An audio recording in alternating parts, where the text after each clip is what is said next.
The blood-red sunset cast long shadows across the dusty plains of Wyoming Territory as Clara McAllister trudged wearily along the trail, her medical bag clutched firmly in one hand. The year was 1876, and for a woman doctor in the West, each day brought new challenges that tested both her skill and her resolve. She had not expected to find a man slumped against a boulder just off the main trail, his hand pressed tightly to his side, crimson seeping between his fingers. "Sir." "Are you hurt?" Clara called out, quickening her pace. As she drew closer, she recognized him as Brock Hartwell, one of the cowboys from the Diamond H Ranch that bordered her small homestead. He looked up at her approach, pain etching lines around his blue eyes, though he attempted a smile. "Doctor McAllister, fancy meeting you out here." His voice was strained, his breathing shallow. Clara knelt beside him, already setting her bag down and rolling up her sleeves. "Let me see that wound, Mr. Hartwell." "It's nothing," he protested weakly. "Just a scratch from a tussle with some rustlers." "It'll heal." Clara's fingers gently but firmly moved his hand away from the wound, revealing a deep gash that was still bleeding freely. She looked him directly in the eye, her expression brooking no argument. "Not that way it won't," she said firmly. "That needs proper cleaning and stitching, or infection will set in. You'll lose more than blood if we don't treat it correctly." Brock started to protest again, but the firm set of Clara's jaw told him it would be futile. This wasn't the first time their paths had crossed, the stubborn cowboy and the equally stubborn doctor. What neither of them knew was how this chance encounter would forever change the course of their lives. Clara had arrived in Willow Creek just 3 years prior, fresh from medical school in Philadelphia. At 26, she had faced more resistance to her chosen profession than most men would encounter in a lifetime. Her father, a respected surgeon, had supported her ambitions, but his death had left her alone to forge her path in a world that believed women belonged in the kitchen, not the operating room.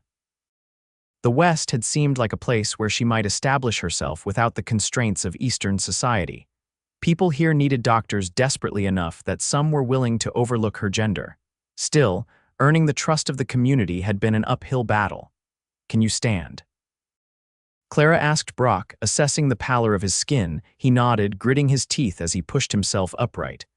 "My horse is just over that rise. Tied him up when I started feeling light-headed." "Mine too. We need to get you to my cabin. It's closer than town." Clara supported his weight as they made their way slowly to where the horses waited.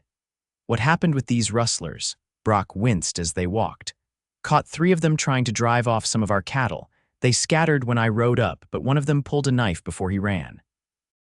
"Got me good." Clara helped him mount his horse, noticing how the effort caused fresh blood to soak through his shirt. "We need to hurry. You've lost too much blood already." The ride to Clara's cabin took less than 20 minutes, but to her, it seemed like hours. She kept glancing over at Brock, worried about how pale and quiet he had become. By the time they reached her small homestead, he was swaying in the saddle. Clara's cabin was modest but meticulously maintained. A small garden grew alongside it, filled with both vegetables and medicinal herbs. Inside, the main room served as both living area and treatment room, with a small bedroom partitioned off at the back. A cast iron stove provided heat, and well-scrubbed wooden surfaces held her medical supplies. "Let's get you inside," Clara said, helping Brock dismount. He stumbled and she caught him around the waist, careful to avoid the wound. "Sorry," he muttered, leaning heavily against her. "Don't mean to be a burden." "Nonsense," Clara replied briskly. "Fixing people up is what I do." She led him to the examination table she'd had built when she first arrived. It was sturdy pine, scrubbed clean with carbolic acid after each patient. "I need to remove your shirt to clean the wound properly." Brock nodded, fumbling with the buttons. Clara gently moved his hands aside and unbuttoned it herself, peeling the blood-soaked fabric away from the wound. The gash was about 4 inches long, deep enough to need stitches, but thankfully appearing to have missed any vital organs. "You're lucky," Clara said as she gathered clean cloths, a basin of water, carbolic acid, and her suture kit. "A little deeper and you might have damaged your liver." Brock attempted a smile. "Always been lucky. Ma says I was born with a horseshoe in my pocket." Well, let's see if that luck holds. This is going to hurt. Clara soaked a cloth in the carbolic solution and began cleaning the wound. Brock hissed through clenched teeth but didn't flinch away. You've done this before, Clara observed, noting the numerous scars that marked his sun-bronzed torso. Hazards of the job, he replied, his voice tight with pain. Been riding and roping since I was 7. Ain't always been gentle work.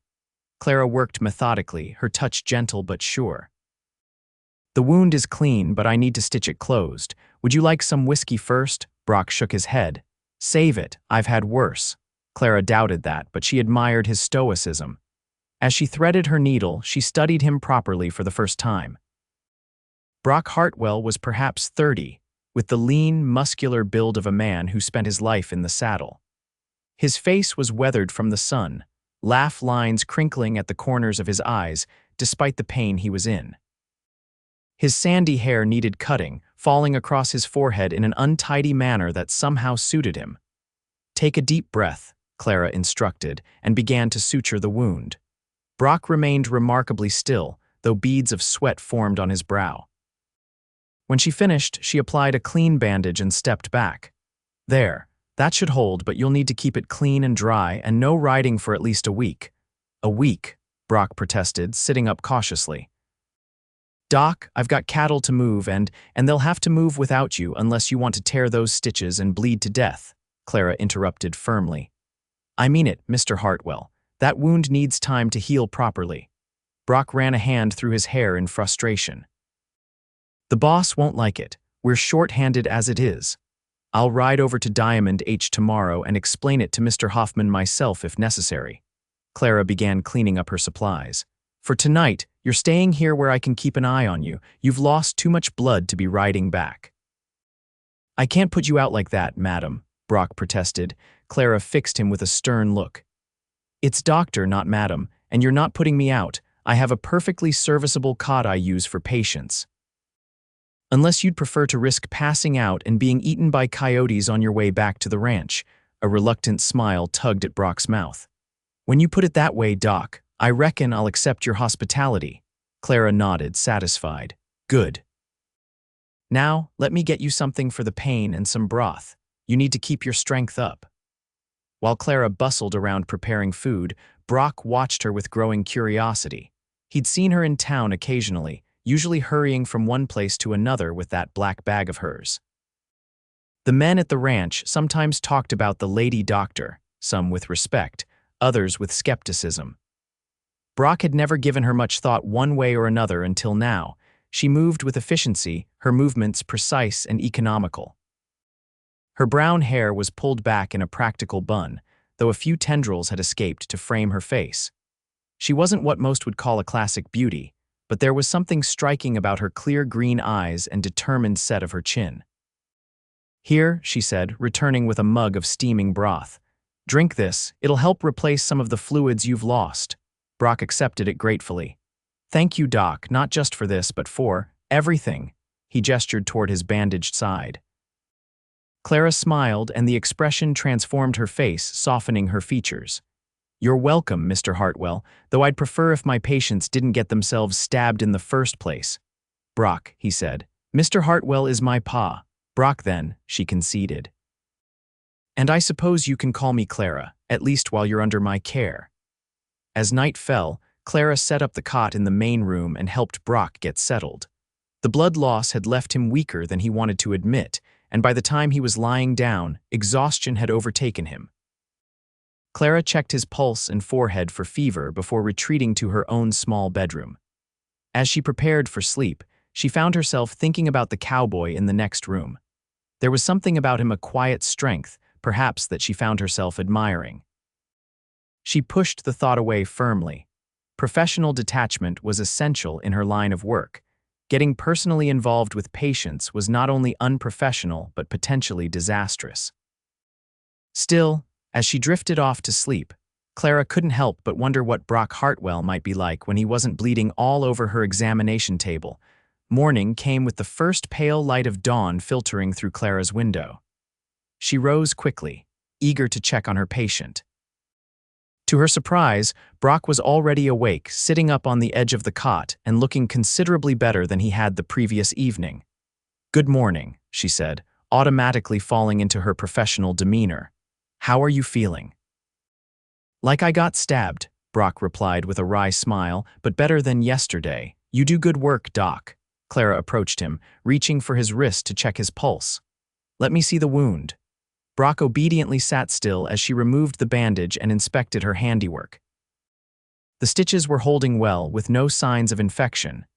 "It looks good," she pronounced, applying a fresh bandage.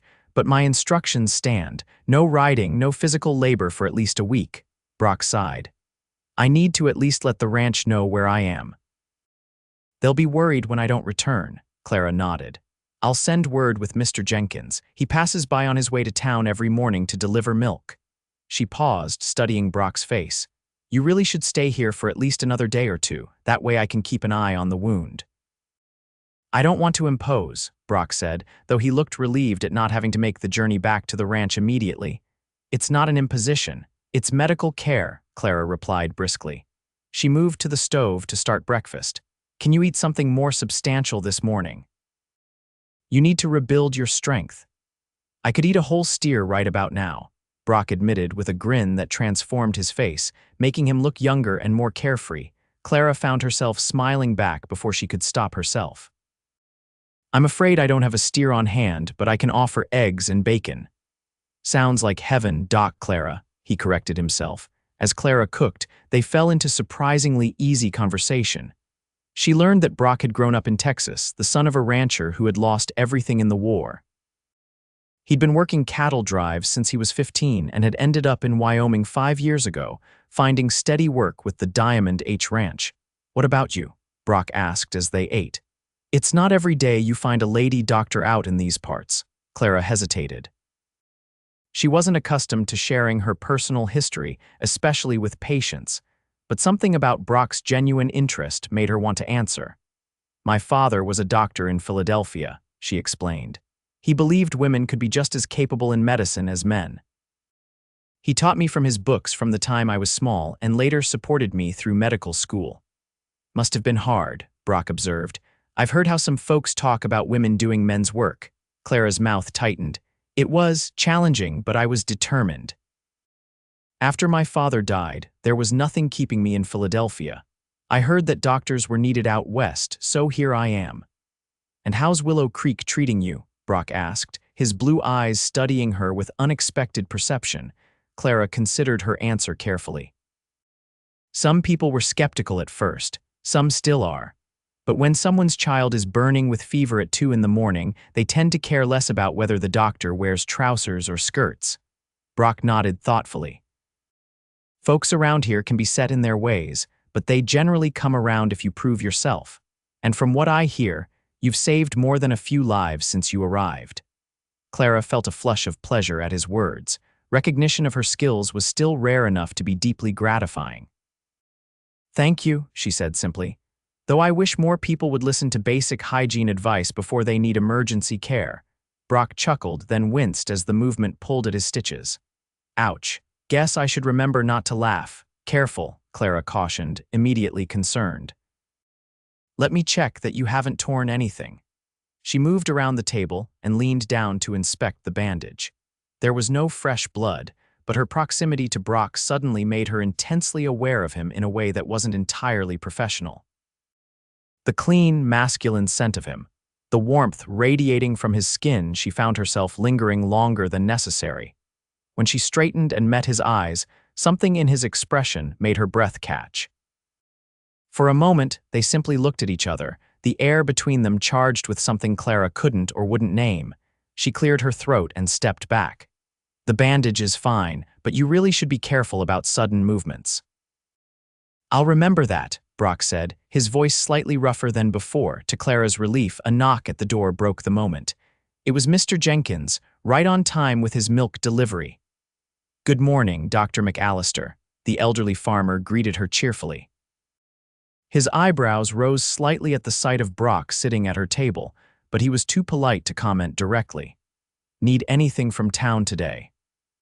"Actually, Mr. Jenkins, I was hoping you could deliver a message to the Diamond H Ranch. Clara explained the situation, while Brock scribbled a note to his foreman explaining his whereabouts and condition. After Mr. Jenkins left, a slightly awkward silence fell between them. Clara busied herself cleaning up from breakfast while Brock attempted to help despite her protests. "You should be resting," she admonished him. "I've never been good at sitting idle," Brock admitted. "Been working since I could walk, don't know how to do anything else." Clara could understand that. She too had always filled her days with purpose and activity. "Well, if you must do something, you can help me sort these herbs. I was drying them yesterday before I found you bleeding by the roadside." Brock accepted the task gratefully, and they worked together in companionable silence for a time. Clara found herself stealing glances at him when she thought he wasn't looking. There was something compelling about his quiet strength, the careful way his large, calloused hands handled the delicate dried plants. "My mother used to grow herbs," Brock said unexpectedly. "She knew all about which ones healed what ailment. Used to say that God put the cure for every disease somewhere in nature if we were just smart enough to find it." Clara smiled, surprised and pleased by this revelation. "Your mother sounds like a wise woman." "She was," Brock said softly, and Clara caught the past tense. "I'm sorry," she said gently. "When did you lose her?" 10 years ago now, influenza." His expression grew distant. "We couldn't get a doctor in time. Pa tried everything he knew, everything Ma had taught him about healing herbs, but..." He shook his head. "Sometimes I wonder if she might have lived if we'd had someone like you nearby." Clara's heart ached for him. "Influenza can be devastating, even with medical care, but I understand the feeling. I became a doctor partly because my mother died in childbirth when I was 8. My father was at another patient's home and couldn't save her or the baby." Their eyes met in shared understanding of loss. In that moment, Clara felt a connection to Brock that went beyond doctor and patient.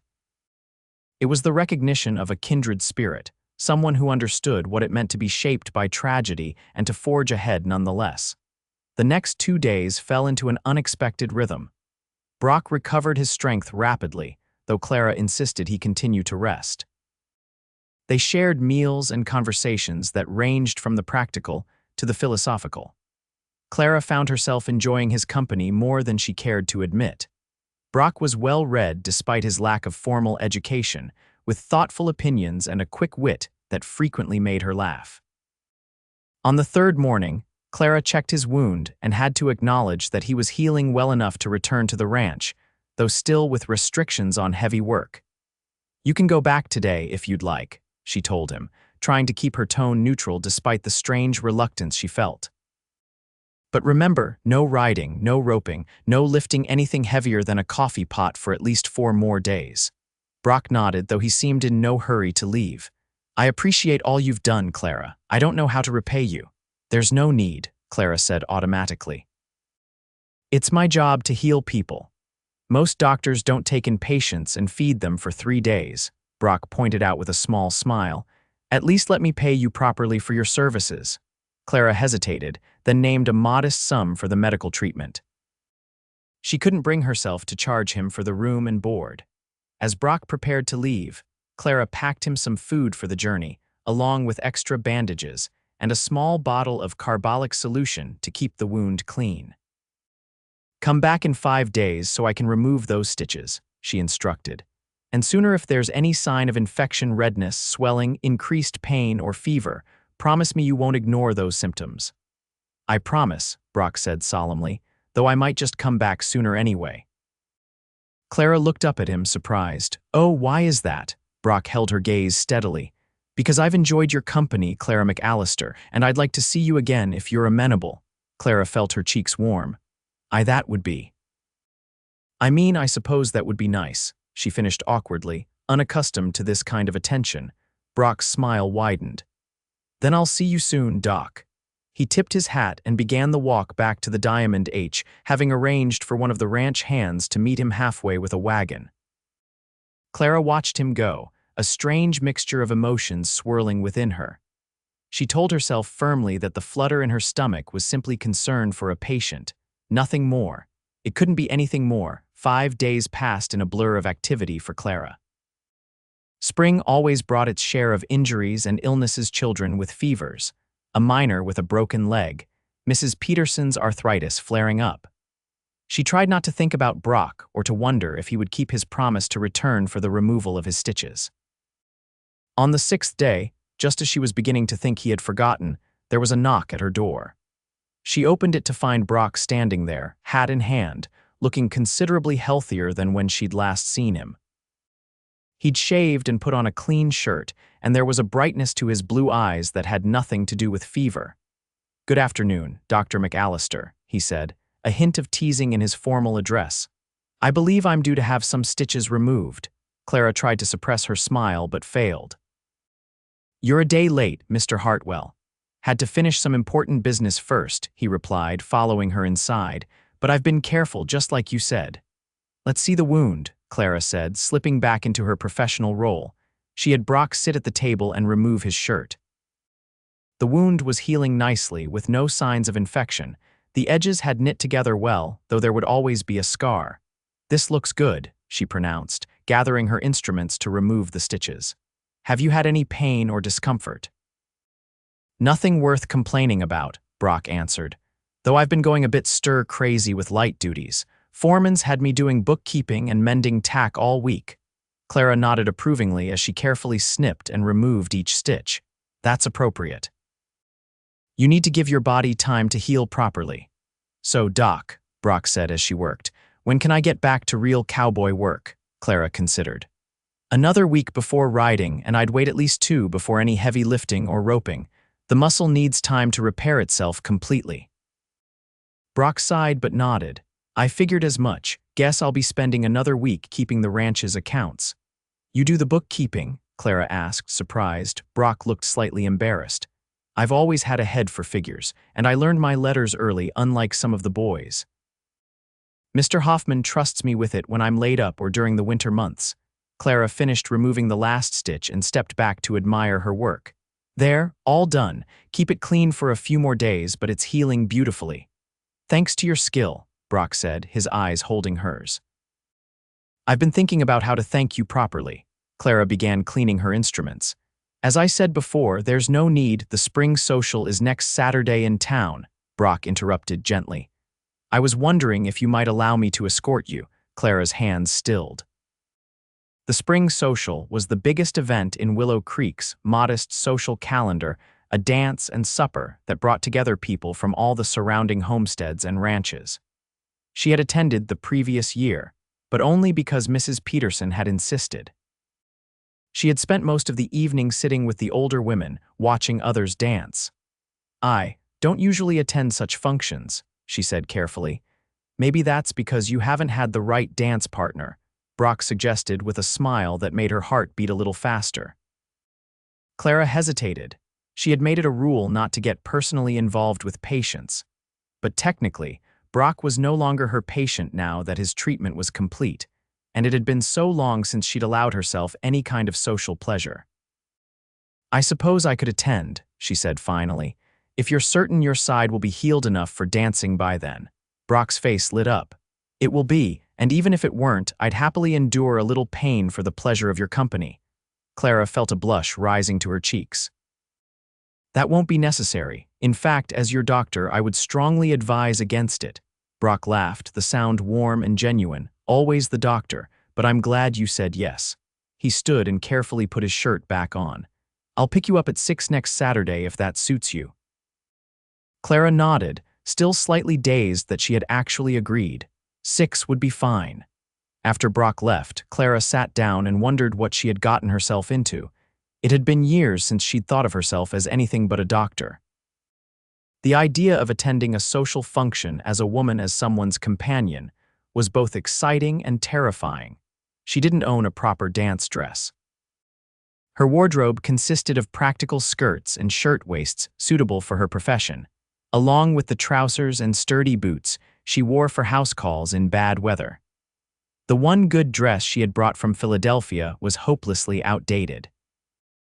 Before she could talk herself out of it, Clara decided to visit Mrs. Wilson's dry goods store in town.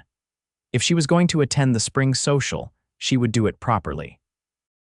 The next day, Clara rode into Willow Creek and tied her horse outside the neat white painted storefront of Wilson's Dry Goods. Mrs. Wilson, a plump, cheerful woman in her 50s, greeted her warmly. "Dr. McAllister, what a pleasant surprise. It's not often we see you in here unless you're buying medical supplies. What can I help you with today?" Clara took a deep breath. "I need a dress for the spring social." Mrs. Wilson's eyebrows rose slightly, but she quickly composed her features into a professional smile. "Well now, that's wonderful. I have several ready-made dresses that might suit, or I could order something from my catalog if you prefer." "I don't have time for an order," Clara said. "The social is next Saturday. Then let's see what we have in stock, Mrs. Wilson said, leading her to a corner of the store where several dresses were displayed. "May I ask, are you attending with someone special?" Clara hesitated. "Mr. Hartwell from the Diamond H has asked to escort me." Mrs. Wilson's eyes twinkled. "Brock Hartwell, my. He's considered quite a catch, you know. Hard-working, honest, and not hard on the eyes either, if you don't mind my saying so."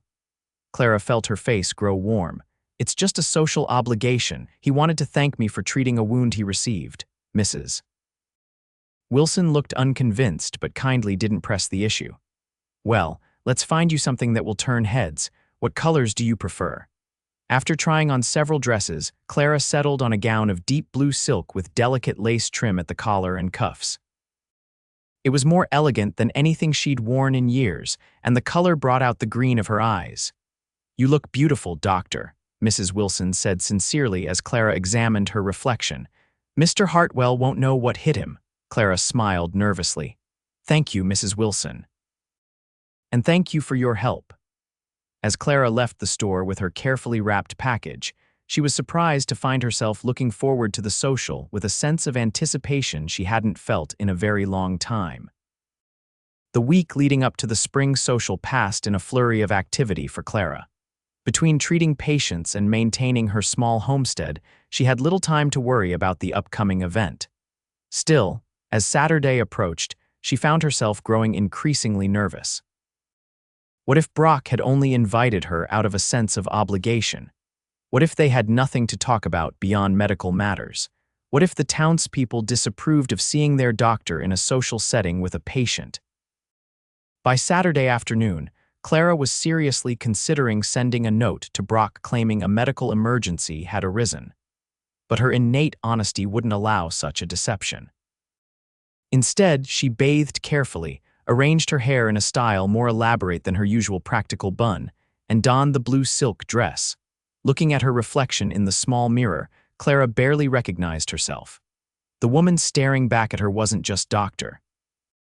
McAllister, the serious, dedicated physician. She was also Clara, a young woman of 26 with hopes and desires beyond her professional life. Precisely at 6, there was a knock at her door. Clara took a deep breath, smoothed her skirts one last time, and opened it. Brock stood on her porch, hat in hand, dressed in what was clearly his best suit. His sandy hair was neatly combed and he'd trimmed his beard. The sight of him, tall and handsome in the golden evening light, made Clara's heart skip a beat. For a moment, Brock seemed at a loss for words. "Clara," he finally said, his voice filled with genuine admiration, "you look absolutely beautiful." "Thank you," Clara replied, fighting the urge to fidget under his appreciative gaze. "You look very handsome yourself." Brock offered his arm with a smile. "Shall we?" "I've brought the wagon rather than horses. Thought it might be more comfortable for you in that fine dress." Clara accepted his arm, acutely conscious of his strength and the warmth of him even through the layers of clothing that separated them. The wagon waiting outside was the ranch's best one, freshly painted and lined with clean blankets for comfort. As they drove toward town, the initial awkwardness between them gradually eased. Brock told her amusing stories about life on the ranch, and Clara shared some of her more unusual medical cases, carefully omitting names to protect her patient's privacy. By the time they reached the town hall, Clara was relaxed and laughing, any thoughts of feigned medical emergencies long forgotten. The hall was decorated with spring wildflowers and colorful bunting. Lanterns hung from the rafters, casting a warm glow over the proceedings. A small band played lively tunes at one end of the room, while long tables laden with food lined the other. As they entered, Clara was immediately conscious of the curious glances directed their way. Dr. McAllister attending a social function was unusual enough, Dr. McAllister on the arm of one of the most eligible cowboys in the county was cause for significant interest. Ignore them, Brock murmured close to her ear. They'll find something else to gossip about soon enough. His understanding of her discomfort touched Clara deeply. She straightened her shoulders and smiled up at him. You're right. Shall we get some punch? As the evening progressed, Clara was surprised by how much she enjoyed herself. Brock was an attentive escort, making sure her cup was always full, introducing her to ranchers she hadn't yet met professionally, and keeping her laughing with his observations about the various town characters. When the band struck up a waltz, Brock turned to her with a questioning look. May I have this dance, Dr. McAllister? Clara hesitated only briefly before nodding. How is your side feeling? No discomfort, Brock grinned. Always the doctor. My side is just fine, thank you. Now, may I have this dance with Clara, not Dr. McAllister? Clara felt a smile spread across her face. Yes, you may. Brock led her onto the dance floor, one hand resting lightly at her waist, the other clasping hers. Clara had learned to dance in Philadelphia, but it had been years since she'd had the opportunity. To her relief, the steps came back to her easily, and Brock proved to be an excellent partner. You dance very well for a cowboy, she remarked as he guided her smoothly around the floor. My mother insisted all her sons learn, Brock replied. Said a man should know how to treat a lady properly on a dance floor. My brothers and I practiced with each other, much to Pa's amusement. The mental image of young cowboys practicing their dance steps made Clara laugh. Your mother sounds like she was quite a woman. She was, Brock agreed, his eyes warm with memory. She would have liked you, I think. Strong, independent women always earned her respect. As they continued to dance, Clara became increasingly aware of Brock's proximity, the clean scent of him, the gentle pressure of his hand at her waist, the way his eyes never left her face. It had been so long since she'd allowed herself to feel this way about anyone. Her career had always come first, with good reason.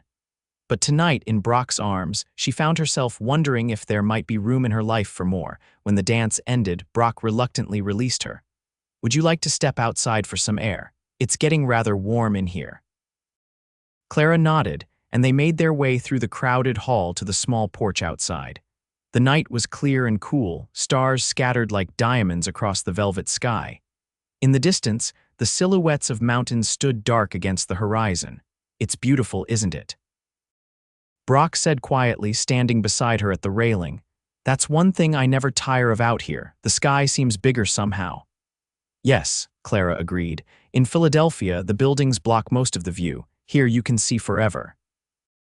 They stood in companionable silence for a moment, shoulders almost touching. Clara, Brock said finally, turning to face her, I want to thank you again for coming with me tonight. I've enjoyed your company more than I can say. I've enjoyed yours too, Clara admitted, surprising herself with her honesty. More than I expected to. Brock's smile was warm in the moonlight. I was hoping you might allow me to call on you again, not as a patient, but as a friend, perhaps more than a friend in time. Clara's heart raced. The sensible part of her mind urged caution, reminded her of her dedication to her profession, the complications that could arise from personal entanglements. But another part, a part she had suppressed for too long, yearned to say yes. I would like that, she said softly. Though I should warn you, my work keeps me very busy. I'm often called away at all hours. I understand, Brock assured her. I respect your dedication to your patients. It's part of what I admire about you. His words touched her deeply. So many men had viewed her career as an obstacle, a phase to be tolerated until she came to her senses and settled into a proper woman's role. Brock's acceptance of her calling felt like a precious gift. Before she could respond, a commotion from inside the hall drew their attention. Raised voices and then a woman's cry of distress cut through the night air. Something's wrong, Clara said, immediately alert. She gathered her skirts and hurried back inside, Brock close behind her. Inside, a small crowd had gathered around a man who had collapsed on the floor. Clara recognized him as Mr. Tanner, one of the town's shopkeepers. "Let me through, please," she called, pushing her way forward. "I'm a doctor." The crowd parted, and Clara knelt beside the fallen man, medical instincts taking over. His face was ashen, his breathing labored. "Mr. Tanner, can you hear me?" she asked, already checking his pulse. The man's eyes fluttered open. "Can't breathe," he gasped. Clara recognized the signs immediately: the bluish tinge to his lips, the wheezing breath, the panicked expression. "Mr. Tanner is having an asthma attack," she announced, looking up at the worried faces surrounding them. "I need space and fresh air. Can someone help move him to a bench by an open window?" Brock stepped forward immediately. "I'll help." With gentle efficiency, they moved Mr. Tanner to a bench where Clara could treat him more effectively. She sent someone to fetch her medical bag from the wagon, where she always kept it, and administered the appropriate treatment. Gradually, the man's breathing eased and color returned to his face. "Thank you, Dr. McAllister," Mrs. Tanner said tearfully, clutching her husband's hand. "I don't know what we would have done without you." "He should rest quietly now," Clara instructed, packing away her supplies. "But bring him to my office tomorrow so I can check on him properly." As the excitement died down and the music resumed, Clara became aware of Brock watching her with an expression of profound admiration. "That was impressive," he said quietly as they moved away from the crowd. "The way you took charge, knew exactly what to do." Clara shrugged, slightly embarrassed by his praise. "It's my job." "It's more than that," Brock insisted. "It's a calling, and you answer it without hesitation, even in the middle of a dance." The understanding in his eyes moved her deeply. Before she could second-guess herself, Clara reached out and took his hand. "Thank you for understanding." Brock's fingers closed around hers, warm and strong, always. The rest of the evening passed in a pleasant blur. They danced twice more, ate at the supper table with some of Brock's fellow ranch hands and their wives, and talked about everything and nothing. By the time they climbed back into the wagon for the journey home, Clara felt as though she'd known Brock for years rather than days. The night had grown cooler, and Brock carefully wrapped a blanket around her shoulders before taking up the reins. The gesture was simple but thoughtful, typical of the consideration he had shown her all evening. As they drove through the starlit darkness, Clara found herself reluctant for the night to end.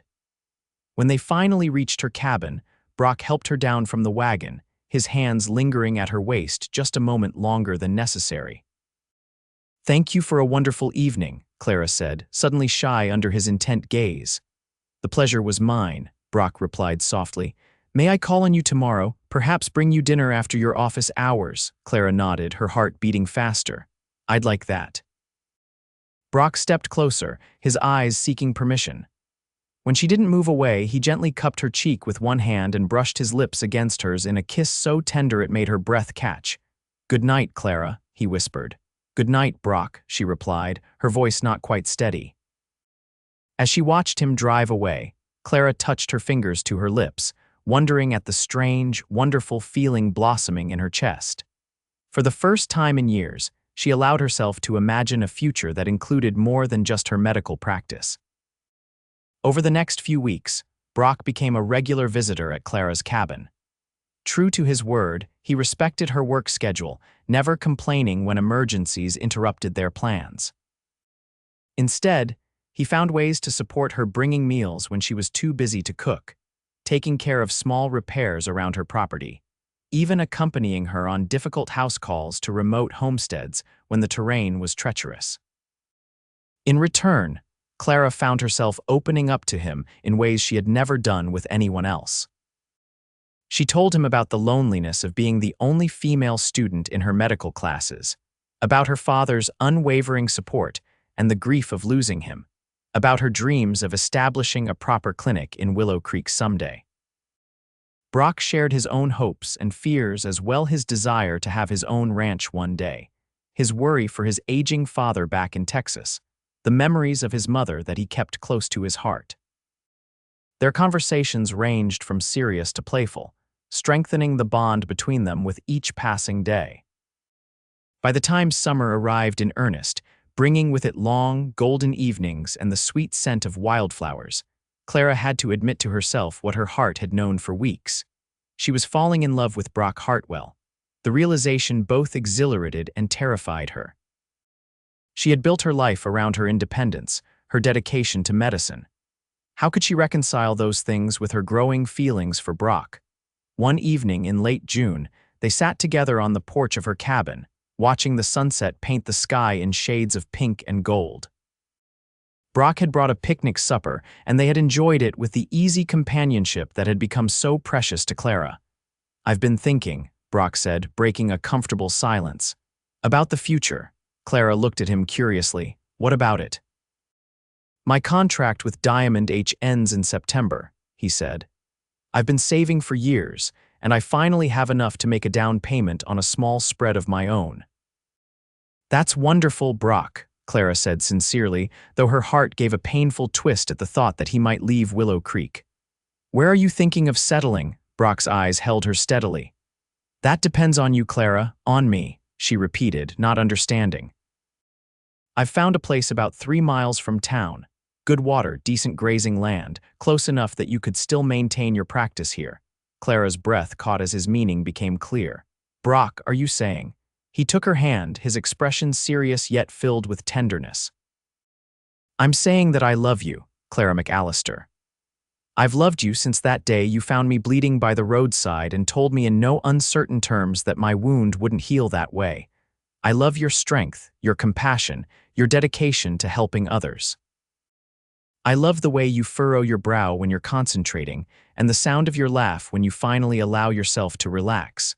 He paused, his thumb gently stroking the back of her hand. "I know your work is important to you, and I would never ask you to give it up. But I'm hoping you might consider building a life with me, one where you can continue to be the fine doctor you are, while also being my wife." Tears welled in Clara's eyes. No one had ever understood or accepted her so completely.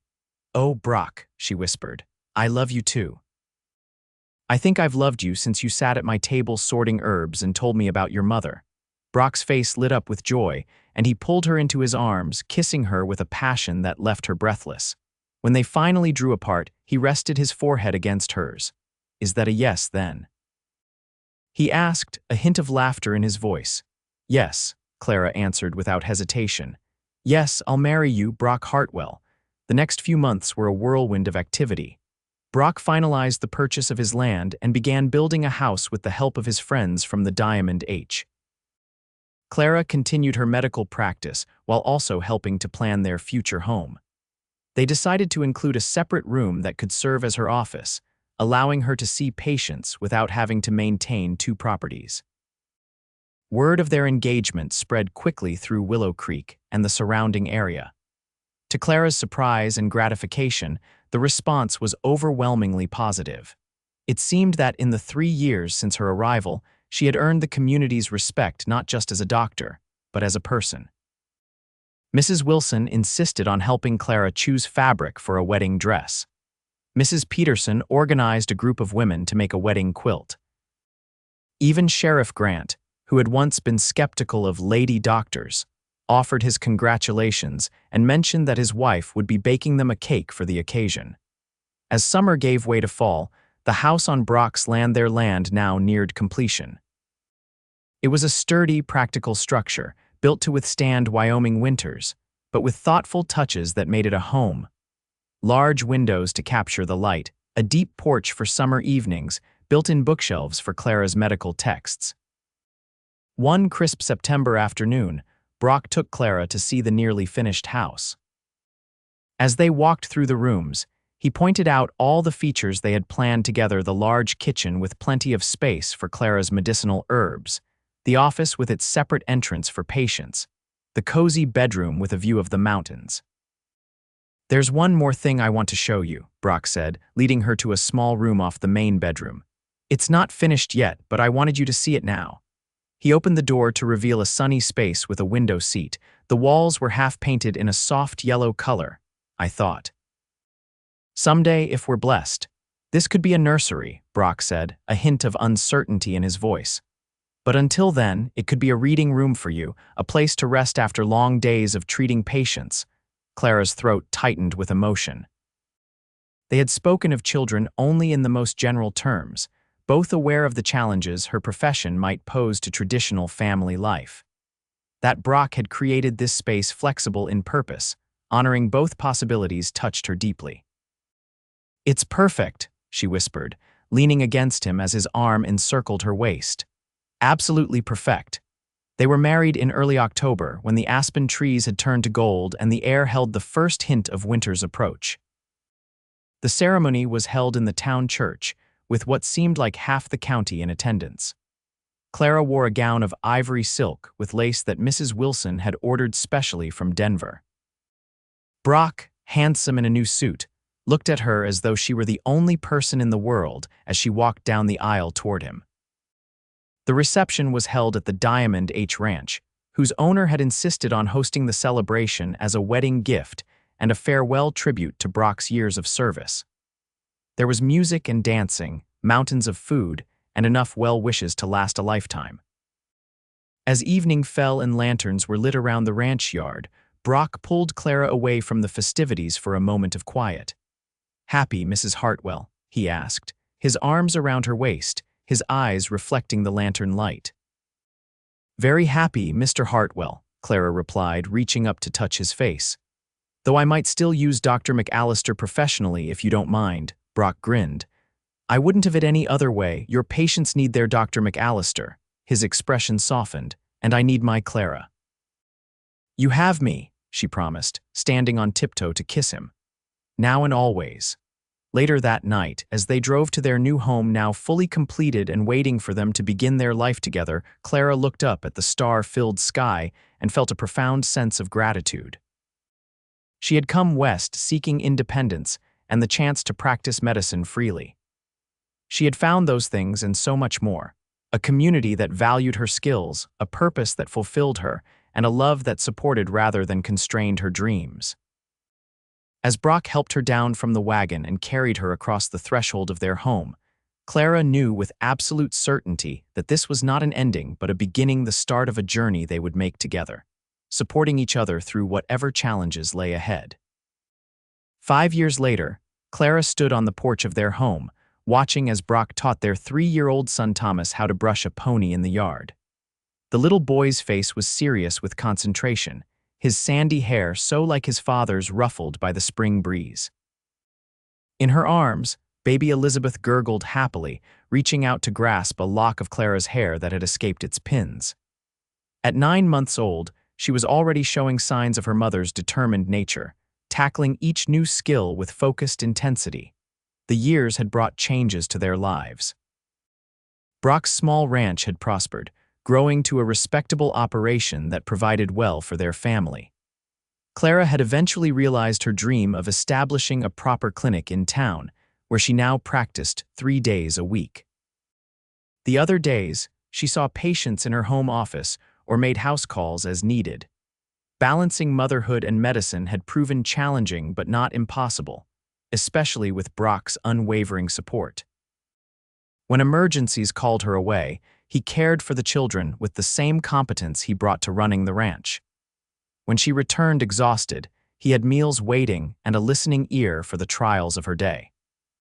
They had weathered hard times as well as severe winter that threatened their livestock, a scarlet fever outbreak that kept Clara working around the clock for weeks, the loss of Brock's father just months before Thomas was born. Through it all, they had faced each challenge together, their bond growing stronger with each passing year. As Clara watched, Brock lifted Thomas onto the pony's back, holding him securely while the boy beamed with pride. Catching sight of Clara on the porch, Brock waved, his smile as warm and genuine as the day she'd first met him. "Look, Mama," Thomas called excitedly. "I'm riding like Papa." "I see you, sweetheart," Clara called back. "You're doing wonderfully." Brock said something to Thomas, then set him down carefully before jogging over to the porch. "How are my girls?" he asked, dropping a kiss on Elizabeth's head before leaning in to kiss Clara properly. "We're just fine," Clara replied, smiling up at him. "Enjoying the sunshine and watching our men at work." Brock reached out to take Elizabeth, who went to him eagerly, patting his face with her tiny hands. "I was thinking we might all ride into town later if you're not too tired. Saturday markets are always fun for the children, and Mrs. Wilson mentioned she has some new books that might interest you." Clara nodded, grateful as always for his thoughtfulness.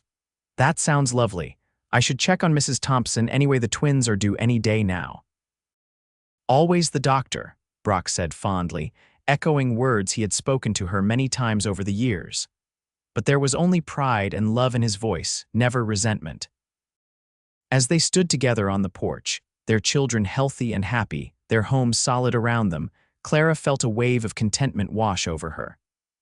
The path that had brought her here from Philadelphia to Willow Creek, from solitary doctor to beloved wife and mother, had not always been easy. But standing beside the man who had first entered her life as a wounded cowboy and now stood as her partner in all things, Clara knew she wouldn't change a single step of the journey. "I love you," she said simply, leaning against his solid strength. "And I love you," Brock replied, his arm encircling her waist, more with each passing day. As Thomas ran back to show them a feather he had found, and Elizabeth babbled happily in her father's arms, Clara thought of that fateful day when she had found a bleeding cowboy by the roadside. How little she had known then that in healing his wound, she had opened the door to healing something in herself as well, the loneliness she had carried for so long without even recognizing it. "It'll heal," he had said of his injury that day. "Not that way," she had replied, thinking only of the physical wound. But in the end, they had healed each other in ways neither could have imagined. And together, they had built a life more fulfilling than either had dared to dream.